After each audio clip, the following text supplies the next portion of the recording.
The Thunder Digest wrap-up show from Thunder Digest and Locked On Thunder. I'm Erik G, along with Brady Trantham from Thunder Digest. The Thunder get Brady what we will call a 2018 win, which is what these will now forever be known as, 105-99 over the Miami Heat. Just a real quick impression, I felt like this game was a little bit like an early NCAA tournament game where you could see one team was clearly better, but another team had deadly accuracy from three-point, and if not deadly accuracy, just good enough to keep them in much longer than what they needed to be. Yeah, and I actually just found this out about 10 minutes ago in the media room.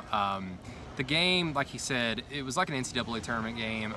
It kind of lulled me into sleep. The Thunder and the Heat, I think at one point in the third quarter, they were shooting 34%, about 34% combined from the floor. And then all of a sudden, what I found out about 10 minutes ago, the Thunder scored 41 points in the fourth quarter, and the Heat scored 33 points. So both teams exploded. The Thunder, fortunately, were the ones that came out on top in that quarter. But yeah, it was a sluggish game. It was a slow game, a lot of poor offense. Even though, for the most part, I felt the Heat had I thought they had a lot of good looks. They got a lot of what they probably were looking for. The Thunder, if not for Steven Adams and their free throw shooting in this game, they could have very well been down 10 or 15 points all throughout the first half, but they were able to hit their free throws. Steven Adams was a monster once again, just like he was in Toronto a few games ago, and Thunder were able to come out on top on a game that they desperately needed considering the standings and considering the collapse 2 nights ago in Boston. Three guys really contributed to this win for Oklahoma City tonight. You've already said Steven Adams, Russell Westbrook, who took the game over in the fourth quarter in Russell Westbrook fashion, and then Raymond Felton, who provided a big spark off this bench. And I don't know, I can't remember if he scored all his points in the fourth quarter, but I know he had at least 8 in the fourth quarter and finished with 10 tonight. Paul George, Carmelo Anthony, another off-shooting night, so thank God for those three. Yeah, Raymond Felton, it seems like every time I come here, if the Thunder are down or if it's a tight game, Raymond Felton if that first three goes down, he then goes on a mini run to kind of get the team back involved, and then kind of rights the ship until Russell was able to come back out there. And yeah, he hit a 3 to start to open the fourth quarter and then went on an 8-0 run by himself, and it got capped off by an and-one take against Dwyane Wade of all people, who did play tonight for the Miami Heat. Yeah, Raymond Felton got the game going for the Thunder in the fourth quarter. They were down 2 going into the fourth, 66-64. And then from then on, it was the Russell Westbrook and a little bit of the Steven Adams show. They did get Steven Adams a few looks late in some very key possessions in the fourth quarter, which is a welcome sight to see for Thunder fans, considering how well Adams has played offensively. But yeah, this is going to be remembered for Russell Westbrook 17 points in the fourth quarter, and it probably should be. Don't get too used to seeing Adams get the ball late. I have a feeling that tonight was a rarity based on some things that Paul George said in the locker room tonight, which was essentially Miami was playing small. They didn't feel anybody could guard him, and it just made that matchup easier. I wouldn't expect to see the same thing against Portland coming up tomorrow or on Sunday night when these two teams meet for what is going to be a monumental game for Oklahoma City, because it's a chance to gain some ground. And you don't want to get swept, just from a competitive standpoint. You don't want to get swept by a division rival. No, but you're looking at just how fluid that situation is from 4 all the way down to 8 in the Western Conference, and the Thunder still have an opportunity to jump up and grab third. This is a big night for them, and I know we always stress the point of wanting to see this team come out and play with urgency for all 48 minutes, which they've done in spots this year. I'm not so much concerned about them starting with urgency, but I want to see them finish like they did tonight, because after that Boston game, I had major concerns about Oklahoma City being able to close opponents out, and tonight they did just that. Exactly, and they had that opportunity in Boston 2 nights ago where everybody remembers they had a 5-point lead with 20 seconds left, couldn't hit free throws. So that was a welcome improvement just for tonight. They finished, I think, about 75% from the free throw line. They were, I think, about 13 to 14 in the first half, which really kept the scoring afloat for the Thunder. So that's a welcome improvement. It's kind of interesting that you said the whole Steven Adams thing about where let's not expect him to have another monster game against Portland just because the matchup's kind of dictated that. He may have a monster game. I just don't expect him to get as many touches late. Okay, true that. I will say the Nurkic matchup has historically kind of bothered Steven Adams. There's a few players out there, Anthony Davis being one for obvious reasons. Guy's an MVP candidate. And for some reason, Nurkic, just him and Adams kind of have a history together. Everybody remembers Nurkic running him over and then getting called for a common foul, and Russell getting a technical foul. I still can't explain that, but it is interesting that they've been giving him a lot more looks. They've been giving him a lot of possessions, mainly in the first half, like you said. But if they're going to be able to not get swept by Portland, it's going to have to go through Steven Adams' hands, because just like you said with Melo and Paul George, I think they shot a combined 5 of 24. It was something awful, and they combined for 18 points. And that can happen with this team when they rely on their jump shooting. And when you have a guy like Steven Adams that can get you some very efficient and easy buckets, a few possessions in a row, it's something you got to keep feeding, and they fed him tonight. Now let's go back to Carmelo Anthony and Paul George, because it looked like at the beginning or at the end of last week, on to the beginning of this week, these two guys were starting to turn things around and really starting to feel it. Melo, despite missing 2 free throws against Boston late, hit 2 big threes. And I look, Melo could struggle all game long. As long as he's there late, I'm cool with that. And I think that's what Carmelo Anthony, I think that's the biggest contribution he can make to this team, other than just veteran leadership and sort of a calming voice in the locker room. But I do worry about Paul George, because he was showing signs of being more consistent. Now he's back to struggling. We've seen it weigh on him this year, and I just wonder where Paul George is going to be come playoff time if this funk continues and he never quite gets on track to the extent that he expects himself The good thing about a player like Paul George, though, is that he doesn't let that affect his defensive play. I mean, the guy was all over the place tonight defensively. He had a really good game, seemed to be in the right spots. He had that key defensive possession at the end of the game when the Heat, I think they were down 3 or 4. They had an inbounds play, and Paul George got a hand in there, stole the ball, had to run out of bounds to chase the ball rolling at midcourt, got the ball back, was able to, I don't think he scored. I think he may have passed probably Russell. I think he hit Russell for a dunk. And so, it's nice to see a player that, even though he struggles from the floor offensively, I mean, he did go 0 for 6 from the three-point line. His three-point shooting, that was, I think, 45% going into All-Star break, has still not returned. But it's nice to see a guy like that he can still bring it on the defensive end 100%. But for a guy like Paul, it's just going to take one game, and it could be on Sunday, and the Thunder are definitely going to need Paul George to have a really good game offensively on Sunday. And if he just gets the ball rolling, the ball goes in, goes 3 of 5 from the three-point line, it's probably safe to say that Paul George would, probably the shooting would kind of come from there.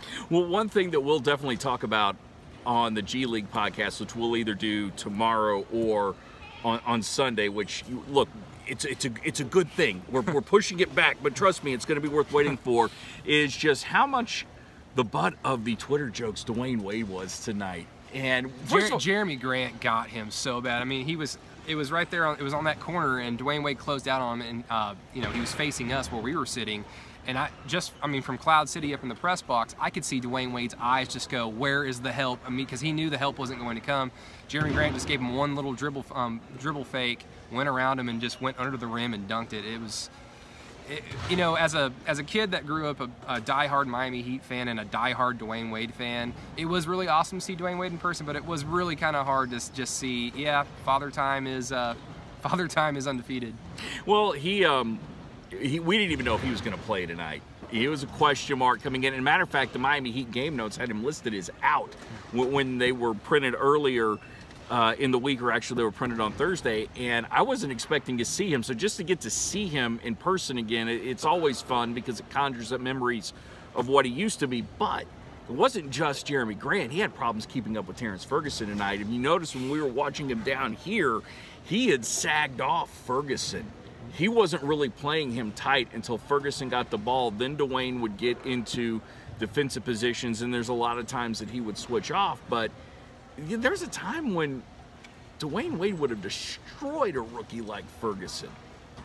And just to now is not that time. Yeah, just to not see it now, it's somewhat hard to fathom, but I hope the guy sticks around for a little bit longer, just because I think he's been good for the NBA. He's still one of the good guys that's left, but you're certainly watching a great career in its twilight at this moment. Yeah, it's always sad. I mean, like when Kevin Garnett was at the end of his career with the Nets, and then he finished out, his career with the Timberwolves. Paul Pierce, Dwyane Wade, Kobe. It's you just got to kind of remember these are human beings, and they do age, and their talents do kind of leave them. I mean, everybody knows this, but it's kind of hard to see, and like the fan and all of us, kind of like the little boy and the little boy's heart inside.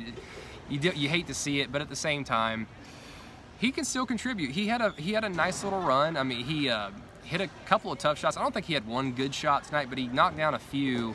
And he found, I think it was Tyler Johnson for a corner three. That was an amazing pass just from midcourt. Wade still has it in spurts, but yeah, it's it's a good thing that he'll be able to retire in Miami and stay in South Beach.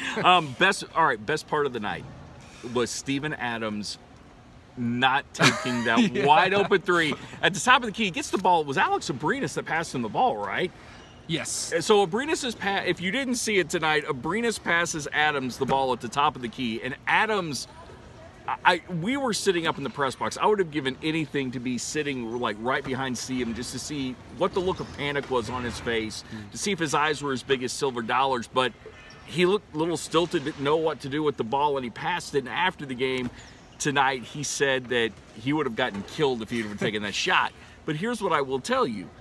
We go to practice. We've seen Steven Adams make shots from beyond the arc. We've seen him make that shot at the top of the key. He's got a good stroke. Why for a 7-foot mammoth of a Why human. practice it if you're not going to use it? Just say, what the heck, throw it up there. Look, the Thunder are always preaching stretch four, and they want a center that can go out beyond the arc. Why not let Adams show that he can do that right now? I don't know if you got to see who he was motioning to when he said I'd get destroyed. He pointed over at Russell Westbrook's locker and just, I could have just seen that if he'd have tried to shoot a three and it clunked off the rim and then went out of bounds, I would have just locked on to Russell just to see what he would do, like what kind of motions he was using towards Steven Adams. That would have been really interesting to see. But yeah, Adams was a good sport about it.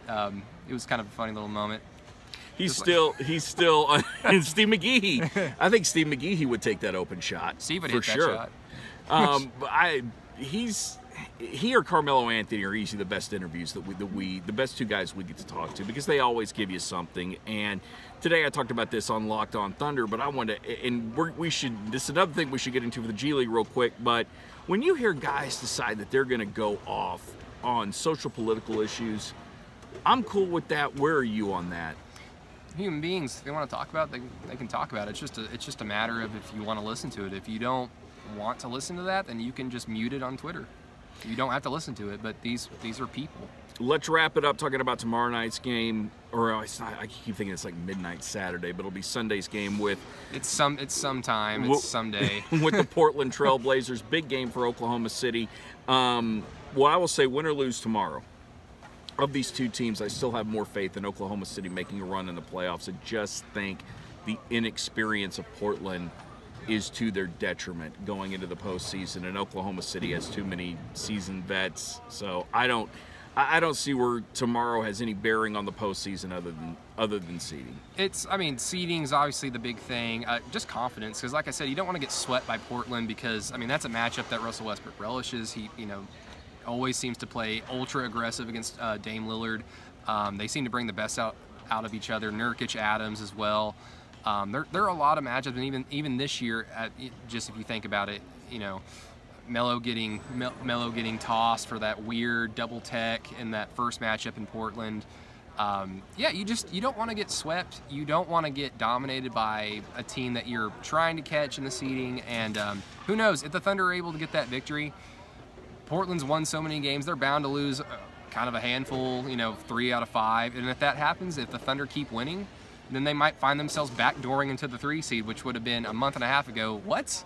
I hope we have some Blazers fans here in the Peak on Sunday, because I think these may be the best two. You throw Memphis in there. I think if you throw Memphis, Oklahoma City, Portland, those are probably the 3 best fan bases in the entire NBA as far as passion goes, and when their teams are doing really well, they get really, really excited. Philly fans are fun. Especially this year, since the Sixers are, they're much improved. They've got a little bit of momentum. They got a little bit of hype going into the postseason. When they're rocking, the arena's rocking. It's fun game to watch on NBA League Pass. And we'll cover it for you here on Thunder Digest. I'm Erik G with Thunder Digest and Locked On Thunder. That's Brady Trantham. So long, and remember, fortune fades, the memory remains.